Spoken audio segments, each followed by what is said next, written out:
Hello students, as we know, matter around us is made up of one or different type of atoms. Now a simple question arises, why atoms combines with each other to form a molecule? Because other than noble gases, none of the element exist in atomic state. So sometimes we think atoms combines with each other. So why they combine with each other? What will be the shape of molecule? Why only certain combinations are possible, not all the combinations are possible? We will find the answer of such type of questions in this chapter, which we are going to study today, named as chemical bonding. Chemical bonding.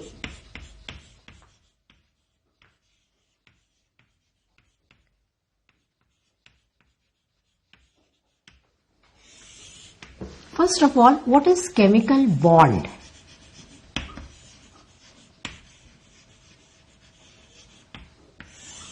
Chemical bond is defined as the force of attraction. The force of attraction responsible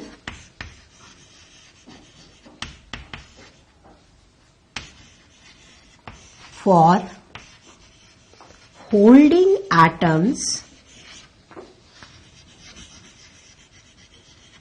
or ions together in a molecule. In a molecule is known as chemical bond.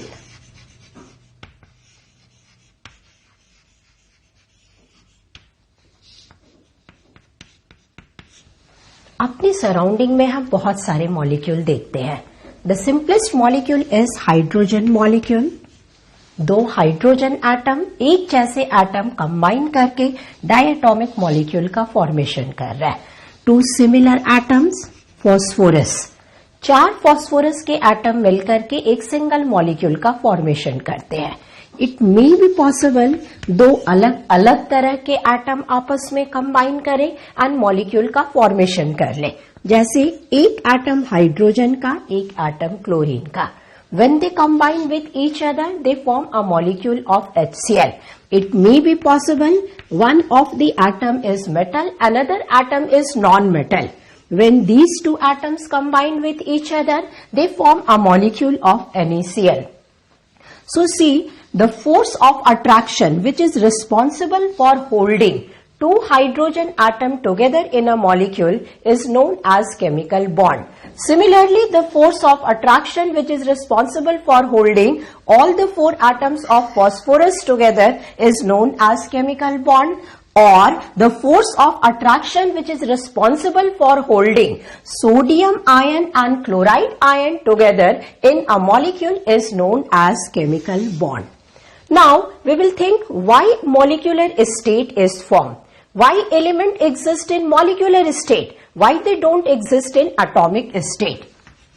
So, a simple question, why molecule formation takes place? Formation takes place. Element combine करके molecule का formation क्यों करते हैं? A basic point, a simple point. Thermodynamics state that anything which is more stable will exist in the nature. So simple answer, इसका मतलब ये होता है कि जब दो एटम आपस में कंबाइन करेंगे ये मॉलिक्यूल का फॉर्मेशन कर लेंगे. And as we know, molecular state is more stable than atomic state. तो इसीलिए एटम कंबाइन करके मॉलिक्यूल का फॉर्मेशन करते हैं. तो आप molecular state is more stable. So atoms combine with each other and they form molecule which may be diatomic or polyatomic molecule. Now, what is the criteria of stability? Again, we are referring thermodynamics. Thermodynamics state that criteria of stability is the energy content. अब देखिए 2A atom combine करके A2 molecule का formation कर रहा है। यदि energy के term में हम इसको समझने की कोशिश करें तो इसका मतलब ये होता है कि जब एलिमेंट एटॉमिक स्टेट में प्रेजेंट है उसका एनर्जी कंटेंट ज्यादा होगा, और जब दो एटम कंबाइन करके मॉलिक्यूलर स्टेट में कन्वर्ट होंगे उसका एनर्जी कंटेंट कम हो जाएगा। It means atom higher energy state से लोअर एनर्जी स्टेट में चला आता है। कभी भी कोई सिस्टम हायर से लोअर एनर्जी स्टेट में आएगा तो वो एनर्जी इमिट करता है। It means such type of process will be exothermic process.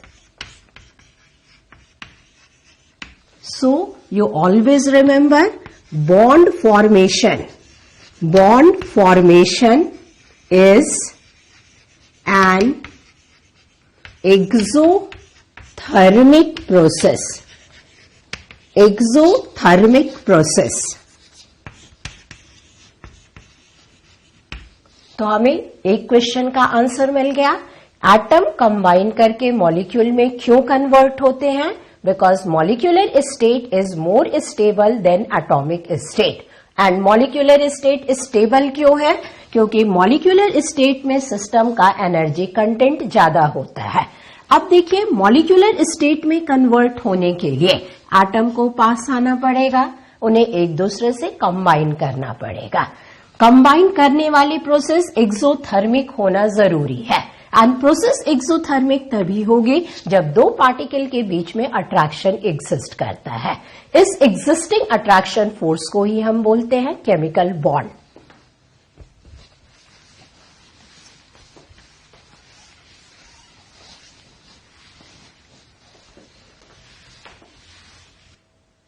Next question which arises in our mind is how bond formation takes place. How bond formation takes place.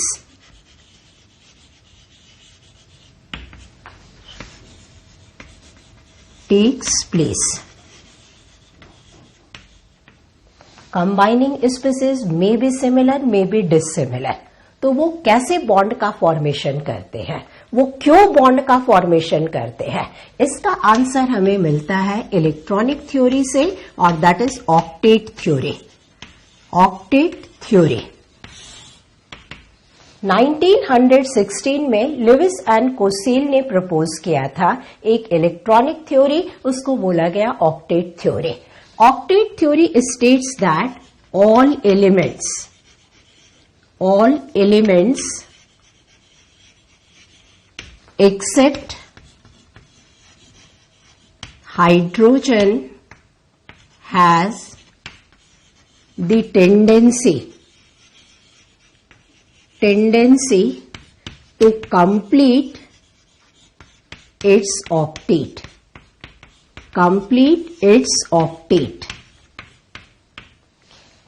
Her element का एक अपना electronic configuration है। ऐसा देखा गया है nature में केवल नोबल गैसेस ही हैं जिनका ऑक्टेट कंप्लीट होता है और उनकी बॉन्ड बनाने की कैपेसिटी नॉर्मल कंडीशन में नहीं होती है। उनको छोड़कर सारे एलिमेंट की टेंडेंसी होती है केमिकल बॉन्ड फॉर्मेशन के। अब यदि हम केमिकल बॉन्ड फॉर्मेशन या उनके मॉलिक्यूल को देखें तो ये समझ में आता है कि हाइड्रोजन को छोड़कर रेस्ट ऑफ द एलिमेंट की टेंडेंसी है अपने ऑक्टेट, वैलेंस शेल ऑक्टेट को कंप्लीट करने के। इट मीन्स नोबल गैस जैसे कॉन्फ़िगरेशन को एक्वायर करने के। हाइड्रोजन की भी टेंडेंसी होती है नोबल गैस कॉन्फ़िगरेशन एक्वायर करने के, बट ये अपने वैलेंस शेल में 8 इलेक्ट्रॉन नहीं एकोमोडेट करता है। स्टेबल कॉन्फ़िगरेशन ऑप्ट करने के लिए वैलेंस शेल में केवल 2 ही इलेक्ट्रॉन को कंप्लीट कर पाता है। So according to octet theory each and every atom has the tendency to acquire noble gas configuration. अब ये नोबल गैस कॉन्फ़िगरेशन कैसे एक्वायर करेंगे? It all depends upon the valence shell electronic configuration of the element. How? देखिए, कुछ element ऐसे हैं जिनके valence shell में 1 और 2 इलेक्ट्रॉन प्रेजेंट होते हैं। They are called metal. अब मेटल को अपना ऑक्टेट कंप्लीट करना है तो मेटल की नॉर्मल टेंडेंसी क्या होगी? ये इलेक्ट्रॉन को लूज कर जाएंगे, loss of electron, formation of cation. So some of the element have the tendency to lose electron and form cation. But cation बनाने का पर्पस क्या है? ऑक्टेट को कंप्लीट करना. कुछ एलिमेंट ऐसे भी होते हैं जिनके वैलेंस शेल में नंबर ऑफ इलेक्ट्रॉन्स ज्यादा होते हैं. इफ दे आर हैविंग 5, 6 और 7 इलेक्ट्रॉन, तो उन्हें ऑक्टेट कंप्लीट करने के लिए इलेक्ट्रॉन गेन करने की प्रॉपर्टी हो सकती है. नॉर्मल टेंडेंसी नॉन मेटल की है, वो इलेक्ट्रॉन को गेन करेंगे, इलेक्ट्रॉन गेन करेंगे और इलेक्ट्रॉन गेन करने के बाद एनायन में कन्वर्ट हो जाएंगे. If a bond is formed between metal and non metal, it means by loss और गेन ऑफ इलेक्ट्रॉन, तब ऐसे बॉन्ड को बोला जाता है ionic bond. Ionic bond and such type of compounds are known as ionic compound. Next possibility देखिए. If a bond is formed between two non metal atom, non metal plus non metal. Suppose combining atoms are non metal, तो जब दोनों ही non metal atom है, octet complete करने का एक convenient mode होता है, they will share electron with each other. So second mode of completing the octet is the covalent bond formation. A bond which is formed by sharing of electron, that is known as covalent bond.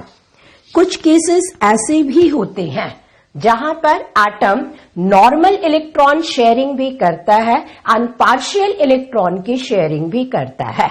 उस समय जो bond बनता है उस bond को बोला जाता है coordinate bond. Bond. Next type. If a bond is formed between different metal atom, metal atom में कोवेलेंट बॉन्ड बनाने की टेंडेंसी नहीं होगी.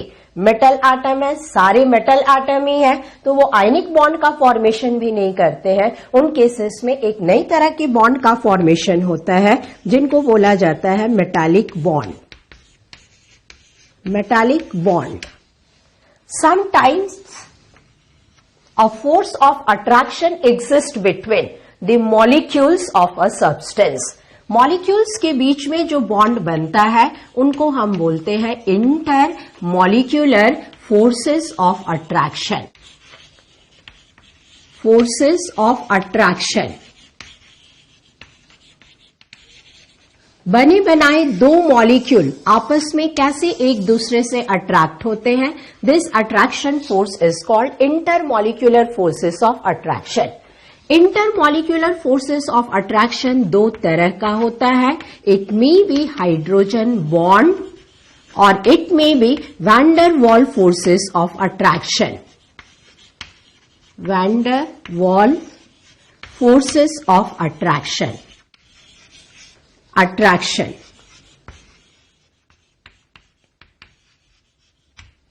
तो देखिए, according to this octet theory, each and every atom has the tendency to complete its octet. ये अपना octet complete करने के लिए इलेक्ट्रॉन का ट्रांसफर एक एटम से दूसरे एटम में कर सकते हैं. इसका मतलब आयनिक बॉन्ड का फॉर्मेशन हो सकता है. इट मे बी पॉसिबल कि ऑक्टेट कंप्लीट करने के लिए वो इलेक्ट्रॉन की म्यूचुअल शेयरिंग कर ले, उसको हम बोलते हैं covalent bond. And if sharing of electrons is partial sharing, then bond form is called coordinate bond. Metal atom के बीच में जो बॉन्डिंग होती है उनको हम बोलते हैं मेटालिक बॉन्डिंग. कोई भी ऐसी बॉन्डिंग जिसमें इलेक्ट्रॉन की डायरेक्ट इन्वॉल्वमेंट होती है, इलेक्ट्रॉन का पार्टिसिपेशन होता है, these bonds are called primary bond. And if a bond exists between the formed molecules, then it is called intramolecular forces of attraction and it is also known as secondary bond. Secondary bond के दो type हो गए, hydrogen bond and van der Waals forces of attraction. In this chapter, we will discuss all such types of bond one by one.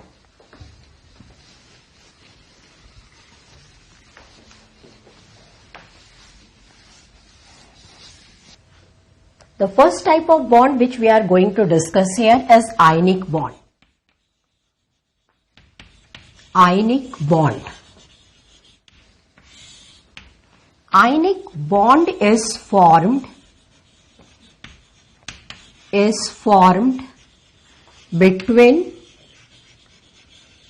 elements whose electronegativity difference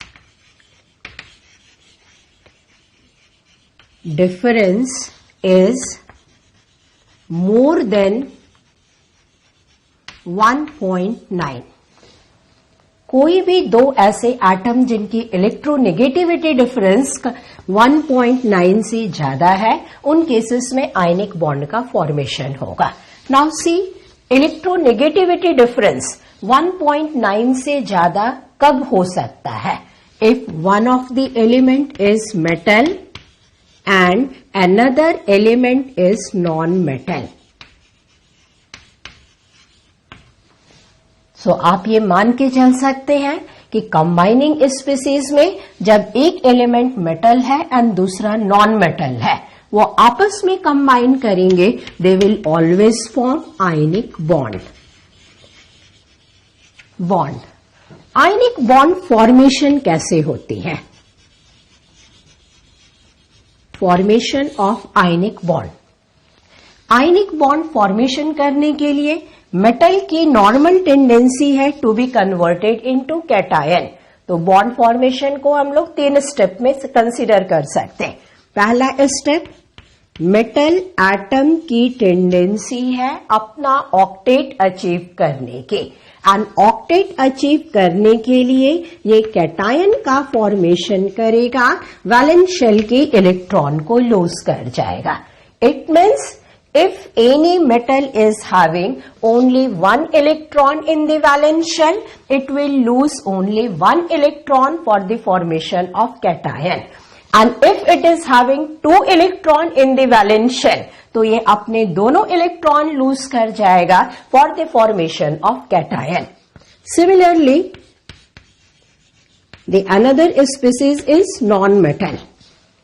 non metal की normal tendency है electron gain करने की and anion में convert होने की.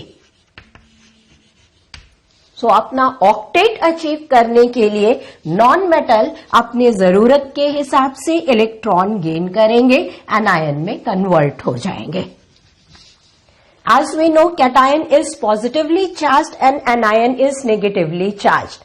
इस positive ion and negative ion के बीच में जो अट्रैक्शन फोर्स लग रहा है, उसी के थ्रू ये दोनों पास आएंगे एंड सॉलिड स्ट्रक्चर का फॉर्मेशन करेंगे. So third condition, cation and anion must come close to each other for the formation of solid, because all the ionic compounds are solid. अब इस फॉर्मेशन की तीनों स्टेप से हम एनर्जी टर्म को relate कर सकते हैं. आयनिक कंपाउंड के फॉर्मेशन की फेवरेबल कंडीशन क्या होगी, ये डिसाइड कर सकते हैं. फेवरेबल कंडीशन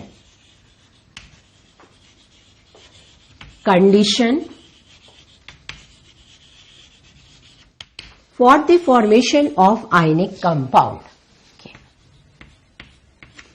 मेटल को कन्वर्ट होना है कैटायन में, तो इसकी फेवरेबल कंडीशन क्या होनी चाहिए? Low ionization energy.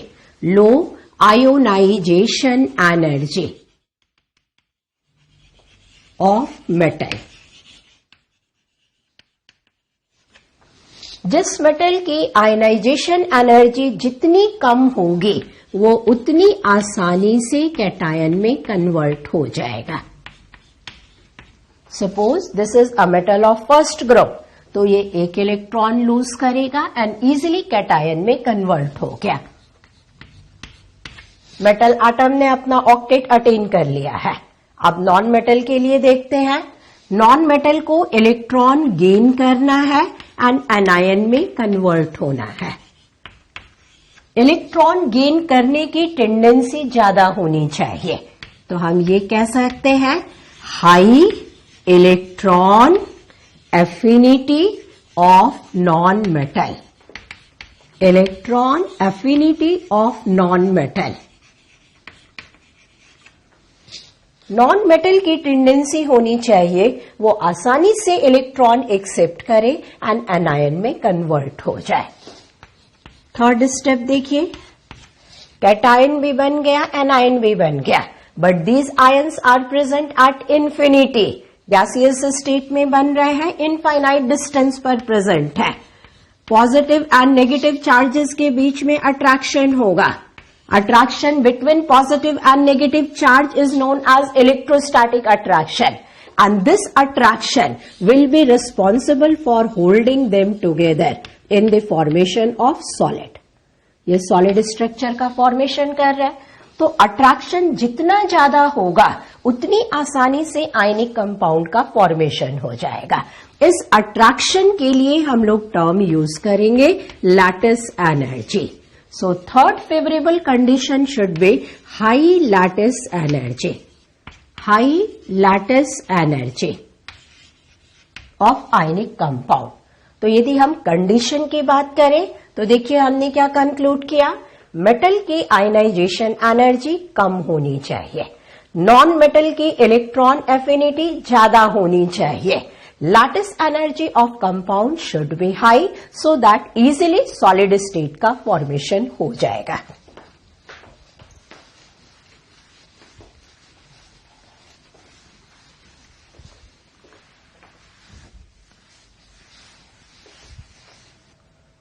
If we consider other energy terms also in the formation of ionic bond, तो उन सारे एनर्जी टर्म को हम एक साइक्लिक रिप्रेजेंटेशन से रिलेट कर सकते हैं, and that representation is known as Born Haber cycle.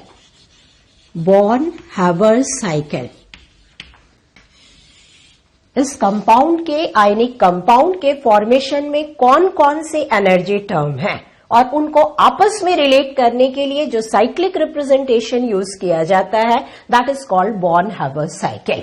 So see an example, sodium, its physical state is solid, chlorine, physical state is gaseous, 1 mole sodium combines with half mole chlorine and product is 1 mole NaCl। NaCl solid state में बनता है। अब इस reaction के corresponding जितनी भी energy terms हैं उनको हम आइडेंटिफाई करेंगे और उनको आपस में रिलेट करने की कोशिश करेंगे। The heat energy released when 1 mole ionic compound is formed known as enthalpy of formation. Enthalpy के लिए डेल्टा H टर्म यूज किया है and F is the symbol of formation. So energy terms देखिए आप कौन कौन से एनर्जी टर्म इन्वॉल्व है। सोडियम हमने लिया सॉलिड स्टेट में, solid it means metallic state. As we know, the species which participates in chemical reaction, that is atom, not the molecule। तो पहला स्टेप सोडियम सॉलिड स्टेट से convert हो जाएगा vapour state में, gaseous state में। अब sodium को solid से गैसियस स्टेट में कन्वर्ट करने के लिए जितनी एनर्जी की जरूरत है उसको हम बोलते हैं sublimation energy. So energy involved in this step is sublimation energy. यहां इसको लिख देते हैं डेल्टा H सब्लिमेशन। अब आपको पता है कि कभी भी कोई सब्सटेंस सॉलिड से गैसियस स्टेट में जाएगा, it will absorb heat from the surrounding. तो ये प्रोसेस कैसा हुआ, एंडोथर्मिक। एंड किसी भी एंडोथर्मिक प्रोसेस के लिए एंथैल्पी चेंज का साइन क्या लिया जाता है, पॉजिटिव। तो यहां हमने पॉजिटिव साइन दिया। सेकेंड स्टेप देखिए, 1 sodium is converted into gaseous state. तो गैसियस स्टेट में कन्वर्ट होने के बाद ये वैलेंस इलेक्ट्रॉन को लूज करेगा एंड कैटायन का फॉर्मेशन कर लेगा। Energy required for the removal of valence electron is known as ionization energy. So next energy term is ionization energy. Ionization phenomena is always endothermic. तो इसको हम ऐसा लिख सकते हैं, This is endothermic. Sign of enthalpy change will be positive. Metal का काम खत्म, सोडियम से सोडियम कैटायन में कन्वर्ट हो गया. अब नॉन मेटल के लिए लेते हैं. Non metal is chlorine. Chlorine already existing in the gaseous state, but here chlorine exists in molecular state and molecule cannot participate in a chemical reaction. The participating species is always atom. तो पहला काम, molecule का bond break होगा और ये atomic state में convert हो जाएगा. एक मॉलिक्यूल क्लोरीन का ब्रेक होगा तो क्लोरीन के 2 एटम बनेंगे. Half molecule of chlorine is given, it means a single atom of chlorine will be form. The energy required to dissociate the bond of chlorine molecule is known as bond dissociation energy, or it is bond energy. Bond dissociation energy. This step, formation of atom or dissociation of bond, that is again endothermic process. तो यहां भी heat energy absorb हो रही है. Fourth step देखिए, once chlorine का formation हो गया, अब एटॉमिक स्टेट में क्लोरीन इलेक्ट्रॉन गेन करेगा एंड क्लोराइड आयन में कन्वर्ट हो जाएगा. Energy released during this conversion is known as electron affinity और it is known as electron gain enthalpy. Delta H delta electron gain enthalpy. Electron gain enthalpy is exothermic, इसलिए यहां पर इस step में heat evolve हो रही है. Next energy term, once cation and anion is form. Cation gaseous state में बना, एनायन भी गैसियस स्टेट में बन गया. But these ions are present at infinite distance.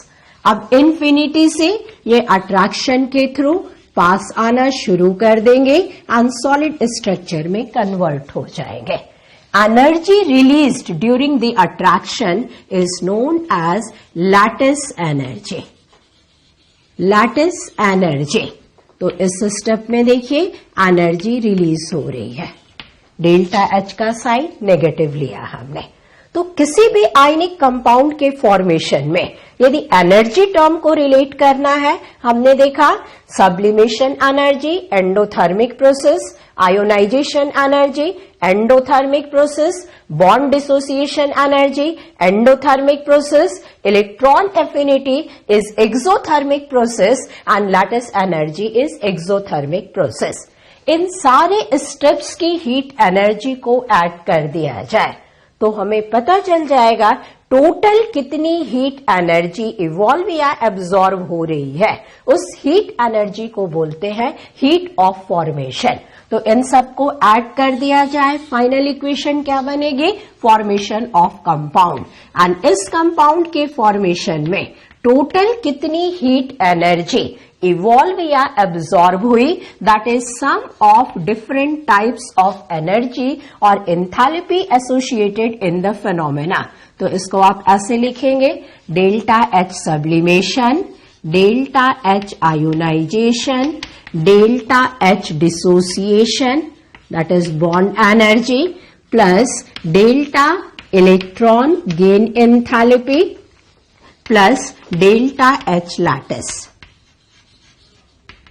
Each and every step के एंथैल्पी चेंज को ऐड कर दिया जाए तो total enthalpy of formation of ionic compound can be calculated.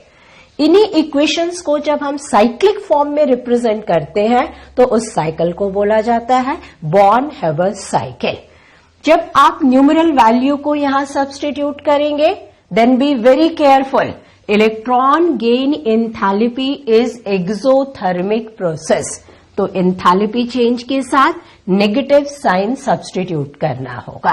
Similarly lattice energy is exothermic. तो डेल्टा एच के साथ आप नेगेटिव साइन सब्स्टिट्यूट करेंगे and total enthalpy change of formation of compound can be calculated in such manner. Suppose ionic compound के formation को हमें Lewis dot structure से represent करना है। लुईस डॉट स्ट्रक्चर आपने पहले भी पढ़ा हुआ है। लुईस डॉट स्ट्रक्चर का मतलब हुआ केवल वैलेंस इलेक्ट्रॉन को डॉट से रिप्रेजेंट किया जाता है। तब आप कैसे इस फॉर्मेशन फिनोमेना को एक्सप्लेन करते हैं? सेम एग्जांपल ले रहे हैं, formation of sodium chloride. Formation of sodium chloride compound के फॉर्मेशन को इस तरह से रिप्रेजेंट करेंगे। दोनों एलिमेंट बना लीजिए, this is sodium, this is chlorine. Sodium is alkali metal, इसके वैलेंस शेल में केवल एक इलेक्ट्रॉन प्रेजेंट है, while क्लोरीन इसके वैलेंस शेल में 7 इलेक्ट्रॉन प्रेजेंट है। All the halogens are having 7 electron in their valence shell. अब कंपाउंड फॉर्मेशन को आप कैसे बनाएंगे? सोडियम कैटायन में कन्वर्ट हो गया, उसने अपना वैलेंस इलेक्ट्रॉन लूज किया और वो वैलेंस इलेक्ट्रॉन कहां चला गया? क्लोरीन के पास चला गया। So electron is transferred from one atom to another atom. ये बन गया सोडियम आयन। क्लोरीन ने इलेक्ट्रॉन गेन किया और ये कन्वर्ट हो गया क्लोराइड आयन में। क्लोराइड आयन बनाने के लिए इसका ऑक्टेट कंप्लीट कर देंगे और इस पर नेगेटिव चार्ज दे देंगे। सो आयनिक कंपाउंड के फॉर्मेशन को लुईस डॉट स्ट्रक्चर में इस तरह से रिप्रेजेंट किया जाता है।